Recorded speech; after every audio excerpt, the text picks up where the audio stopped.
سلامونه جوړ په خیر. نن پر یوټیوب د ویډیو وایرل کولو په اړه خبره کوو. ځینې هغه تخنیکونه او مسایل در سره شریکوم چې له مخې کولی سو پر خپل یوټیوب ویډیوګانې وایرل کړو یا خلک ورته را اټراکټ کړو یا وکولی سو چې زموږ کنټینټ پر یوټیوب باندې ډیر خلک وګوري. نن په همدغه استراتیژیو خبره کوو. مخکې له دې چې بحث ته لاړ شم زموږ دا چینل تاسې هم سبسکرایب کړئ. راځئ نن په دې خبره کوو چې مثلا کومې لارې چارې په نړیواله کچه وجود لري چې خلک یې یا یوټیوبران یې یا کانټنټ کریټران یې استفاده کوي او ویډیوګانې یې ډیر لیدونکي لري. لومړی دا مهم مسله ده چې ستاسې د خپلې ویډیو لپاره لومړنۍ 10 ثانیې دا دې ته پام وکړئ. دا داسې وټاکئ چې د خپلې ویډیو لپاره یې ماسټر ثانیو په نوم باندې ثبت کړئ. یعنی په دغه د خپلو ویډیوګانو په 10 لومړنیو ثانیو کې داسې محتوا راوړئ چې خلک تصمیم ونیسي چې آیا ستاسې ویډیو وګوري که ونه ګوري. که په چیرته په خپلو لومړنیو 10 ثانیو کې تاسې داسې محتوا راوړئ چې قابل د لیدلو نه وي نو لیدونکي له تاسې ځي. خو که داسې یو څه یا هوک او چنګک مو په لومړنیو 10 ثانیو کې راوړ نو له مخې به یې خلک وکولی سي چې ستاسې ټوله اوږده ویډیو او حتی خپل نور کانټنټ مو هم در سره وګوري. په دې کې تاسې او ستاسې کانټنټ پورې دا اړه لري چې په لومړنیو 10 ثانیو کې تاسې څه شی انتخابوئ. نو کولی سي چې ستاسې په لومړنیو 10 ثانیو کې خپل لومړی هغه ګټه شریکه کړئ چې خلک ترې مستفید کېدلی شي. لومړی خلک څه ضرورت لري چې ستاسې ویډیو وګوري. نو دا پوښتنه ځواب کړئ په لومړنیو 10 ثانیو کې. دغه راز په عمل پیل وکړئ. لومړنی شناخت او د ډیر تعارفاتو ته مه ځئ. دا ووایاست چې څه غواړئ خلکو ته، څه ووایئ، همغې په اړه خبرې وکړئ او شروع وکړئ. دغه راز د نمونو د ماتولو څخه کار واخلئ. غیر متوقع بصري یا وینا چې د سکرول مخه نیسي. داسې یو څه چې خلکو ته جالب وي، داسې یو څه چې خلک پرې نه پوهیږي او ته یې غواړې په خپل ویډیو کې وپوهې. ولې پیل مهم دی؟ پیل ځکه مهم دی چې خلک تصمیم نیسي. خلک غواړي چې پوه سي ته څه ویل ورته لرې، ولې خپل وخت تاسې سره ضایع کړي. هر کله چې دا پوښتنه په لومړنیو 10 ثانیو کې ځواب کړي نو ستاسې ټوله ویډیو به خلک در سره په راحته توګه وګوري. بل بحث دا دی چې غواړئ پر یوټیوب مو خلک ویډیوګانې وګوري نو زړه راښکونکي سرلیکونه وټاکئ. مثلا د زړه راښکونکو سرلیکونو لپاره تاسې کولی سئ چې لنډ، ساده او څرګند عنوان ورکړئ. په 40 تر 50 حروفو یا کلمو کې خپل هدف خلکو ته ورسوئ. ولیکئ چې ستاسې هدف څه دی، ولیکئ چې تاسې په څه اړه ویډیو جوړه کړئ.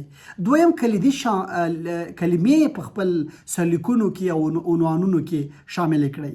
مثلا هغه کلمې چې خلک غواړي ډیر عام اصطلاحات یا خلک غواړي په اړه یې وپوهیږي یا داسې کلمې چې په روزمره ژوند کې خلک ډیر کاروي.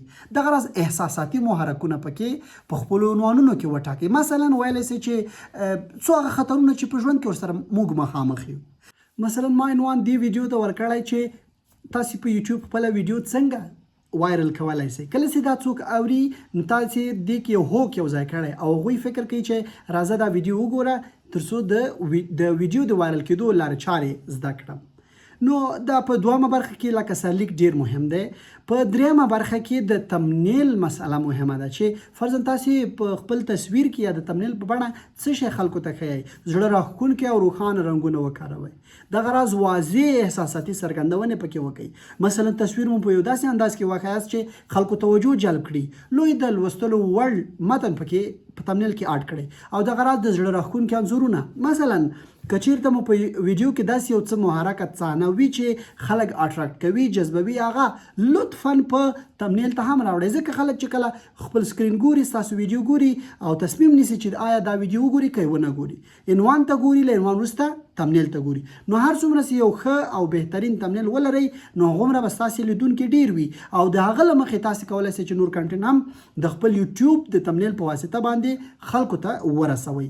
بله مسله داسې چې داسې موضوعات غوره کړئ چې خلکو ته په زړه پورې وي یا زما په یوټیوب باندې هم تللی سي هغه موضوعات چې خلکو ته په زړه پورې دي په یوټیوب کې او ډېر لیدونکي لري هغې له مخې هم کولی سي چې خپلې سوژې انتخاب کړئ او خپله هغه لاره د یوټیوب لپاره تعین کړئ. نو دا هغه څه دي چې تاسې ویډیو وایرل خواته بیایي. مثلا څه افغانانو ته مهم دي غواړي په څه پوه شي. ویډیوګانې مو دوه ډوله لکه ډېرې لکه لیدونکي یو به انفارمیټیو ویډیوګانې دي یو لکه مزاحیه ویډیوګانې انټرټینمنټ لپاره خلک غواړي وپوه شي. خو که چېرته انفارمیټیو ویډیوګانې کوئ هغې کې هم مختلف کټګوریز تاسې کولی شئ چې انتخاب کړئ. نو په ټوله کې یوه ښه ویډیو ډېر خلک کتلی شي چې موضوع یې بهتره وي. بله مسله د لیدلو وخت عظیمه کول دي. ولې د لیدونکو وخت مهم دی؟ په دې برخه کې تاسو سره یوټیوب انالیټکس ډیره مرسته کوي. تاسو مخاطبان درکوي چې له کوم هیوادونو له کوم سیمو تاسو سره ملګري دي. د یوټیوب لوګاریتم دا قاعده ده چې مثلا هغه ویډیوګانو باندې کار وکړئ چې تاسو ته ښیي چې ستاسو په لومړنیو څو دقیقو کې 80% یا له دې نه ډېر خلکو کتلی وي. تاسو په هغه محتوا باندې کار وکړئ له همغې به ډېر خلک تاسو ته لیدونکي راسي. مناسب سرعت وساتئ. مثلا که چېرته په ویډیو کې انټرټینمنټ لپاره جوړوئ نو ستاسو ویډیو خلک ډېرې اوږدې نه خوښوي. لنډې شارټس ویډیوګانې جوړې کړئ او یا تر هغې هم لږې اوږدې ویډیوګانې جوړې کړئ. خو که غواړئ انفارمیټیو لکه داسې ویډیو چې غواړي خلک په یو مسله پوه شي تاسو په خپلو ویډیو کې په ډېرې ارامه توګه یا په داسې بڼه خبرې وکړئ چې خلک ستاسې خبرو ته غوږ ونیسي او پوه شي. په ویډیو کې معمولا تاسو باید ایډیټ ولرئ. مثلا غیر ضروري شیان خپل ویډیوګانو ډیلیټ کړئ او هغه څه چې خلک نه غواړي پر پوه شي. مثلا په ویډیوګان کې ځینې فاصلې راځي هغه هم له منځه یوسئ تر څو ستاسو ویډیو را مختص شي او رانسي. کوشش وکړئ چې خپلې ویډیوګانې په کیسه ییزه انداز یا په کیسه ییزه توګه خلکو ته ورسوئ. مثلا دا هم یو بل استراتیجي ده چې کولی شئ تاسو کار پرې وکړئ. ټول هغه څه چې غواړئ خپل کنټنټ کې راولئ که د کیسې په توګه خلکو ته ووایاست نو خلک غوږ نیسي او ستاسو کنټنټ اوري. په دې سره ستاسو لیدونکي ډېرېږي. بله مسله د لیدونکو ښکیلتیا زیاتول دي. مثلا په یوټیوب کې ستاسو کمنټ ډېر مهم دي چې خلکو ته باید فالو اپ کمنټونه وکړئ ځوابونه ورکړئ او وغواړئ تر چې ستاسو کنټنټ خوښ کړي خوښوي نه خوښوي او په اړه یې نظریات درکړي. مثلا د تبصرو هڅونه خلک وهڅوي چې ستاسو په محتوا باندې خبرې وکړي کنټنټ باندې خبرې وکړي او دغه راز تاسو ته بېلابېل کمنټونه خپل نظرونه درکړي. لکه زه په همدې ویډیو کې له تاسو ټولو غواړم چې که زما دا ویډیوګانې مو خوښې شوي وي لطفا راته په کمنټ کې ولیکئ لایک یې کړئ مثلا زما سبسکرپشن ووهئ. دغه راز د خوښونو غوښتنه لکه ډېره مهمه ده. په دې مه شرمېږئ چې تاسو کله په یوټیوب کې کار کوئ یوټیوب لپاره کنټنټ جوړوئ تاسو له خلکو غواړئ چې زما کنټنټ خوښ کړئ ویې ګورئ او تبصرې پرې راته راکړئ ځکه دا نن وخت ضرورت دی. او که غواړئ چې یوټیوب نه درآمد ولرئ نو دا تر ټولو مهم ټکی دی چې تاسو باید خپل کنټنټ له خلکو سره ښکیل کړئ لیدونکي ښکیل وساتئ. دغه راز د شریکولو ترویج کیسه هم مهمه ده. فرضاً له خلکو غواړئ چې په خپلو کانالونو په خپلو چینلونو باندې ستاسې کنټنټ نشر کړي تر څو د هغه لارې هم تاسو ته ډېر کتونکي راسي. بله مسله د اپلوډ وخت فرضاً د وایرل کېدو لپاره ډېره مهمه. دا ستراتیژي تاسو کولی شئ چې ښه ستراتیژي د ګوګل انالیټکس نه پیدا کړئ. مثلا وګورئ چې ستاسې لیدونکي او ستاسې کتونکي په کوم وخت کې انلاین دي. مثلا د جمعې په شپه ډېر انلاین دي د یکشنبې په شپه د کوم خو معمولا په افغانستان کې خلک چې کله له وظیفو له کاره شپې کور ته ځي نو کولی شي چې له 6 بجو تر 10 بجو پورې خپل کنټنټ عیار کړي تر څو هغه خلک وګوري ځکه خلک په دغه ټیم کې خلک ډېر براوز ته ځي او یوټیوب ګوري نو په دې برخه کې ستاسو کنټنټ هم خلک کتلی شي. خو دا خاص ستراتیژي تاسو خپل ګوګل انالیټکس درکوي مثلا په کوم وختو کې ستاسو په کوم ورځو کې کوم خلک ډېر لکه انلاین دي او خلک ستاسو کنټنټ ګوري. دا برخه ډېره مهمه ده او په دې سره ستاسو ویډیو وایرل کیږي.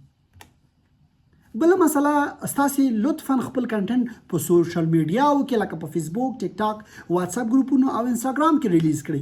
هر هغه صحنې چې مرزه ډېرې مهمې دي تاسو کولی شئ د فیسبوک په ریلز کې واچوئ په ټیک ټاک کې واچوئ. دغه راز کولی شئ په واتساپ ګروپونو کې خپلو نږدې دوستانو ته هم خپل کنټنټ ولېږئ او دا راز په انسټاګرام کې هم استفاده کولی شئ. کله چې تاسو خپل مهم مسایل د خپلو یوټیوب د اوږدو ویډیوګانو په دغه ډول طرح کړئ ایډیټ کړئ نو خلکو ته به په اسانۍ سره ورسوئ ځکه دغه فارمټونه چې په اوس په افغانستان کې ډېر کتونکي لري نو کولی شئ چې خپل یوټیوب ته له دغو سوشل میډیاو څخه ډېر کتونکي راولئ.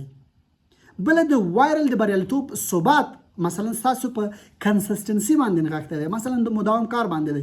کله چې تاسو په یوټیوب ته مداوم کار کوئ، پرلپسې تو کار کوئ، خلک پوهېږي چې تاسو یوټیوب ته کار ویلی. خو کله چې کله یو ویډیو په یو وخت کې خپروئ، بله په بله وخت کې خپروئ، بله په بله وخت کې خپروئ، نو خلک داسې تاسو سره ثبات ته نه راځي یا تاسو سره دایمي لیدونکي کتونکي نه پاتې کېږي. نو که غواړئ چې په یوټیوب کې ښه لیدونکي ولرئ، تاسو خپله کنسستنسي یعنې په اصطلاح د وخت هغه ارزښت وپېژنوئ.